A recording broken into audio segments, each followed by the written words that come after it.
കൊല്ലത്ത് ഇടതുമുന്നണിയിലെ ചേരിപ്പോരിൽ തേനീച്ച കൃഷി നശിപ്പിച്ച പ്രതികാരം.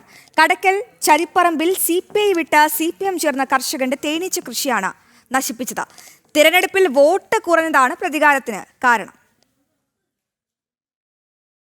CPI വിട്ട് CPMൽ ചേർന്ന തേനീച്ച കർഷകനായ അണപ്പാട് സ്വദേശി ഗോപകുമാറിന്റെ തേനീച്ച കൃഷിയാണ് നശിപ്പിച്ചത്.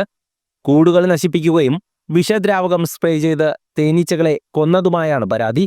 CPI ജില്ലാ നേതാവിനൊപ്പമാണ് ഇയാൾ പാർട്ടി വിടുന്നത്. പിന്നാലെ CPMൽ ചേർന്നു.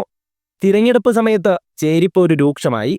ഇട്ടിവ പഞ്ചായത്തിലെ ചില വാർഡുകളിൽ CPI ജില്ലാ കൗൺസിൽ അംഗം ഉൾപ്പെടെ പരാജയപ്പെട്ടിരുന്നു.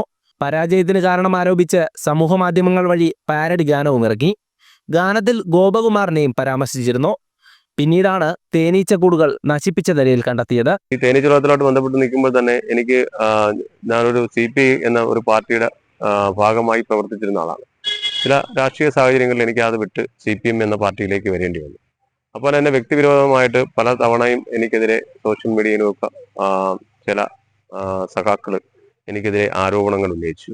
വാർത്ത അങ്ങനെ ചെയ്യുന്നതിൻ്റെ കൂടുകൾ നശിപ്പിക്കും എന്നൊക്കെ പറഞ്ഞ് ആരോപണം പണി പുറകെ വരുന്നുണ്ടെന്നൊക്കെ പറഞ്ഞു. അതൊന്നും ഞാൻ അങ്ങനെ കാര്യമായിട്ട് എടുത്തില്ല. കാര്യം മിണ്ടാപ്രാണികളെ ഇങ്ങനെ കൊല്ലും എന്നുള്ള രീതി എനിക്കൊരിക്കലും അത് അംഗീകരിക്കാൻ പറ്റുന്നതല്ല. CPI സംസ്ഥാന കൗൺസിൽ അംഗമായ R ലതാദേവിയുടെ കുടുംബ വീട്ടിലെ വസ്തുവിലായിരുന്നു തേനീച്ച കൃഷി നടത്തിയിരുന്നത്.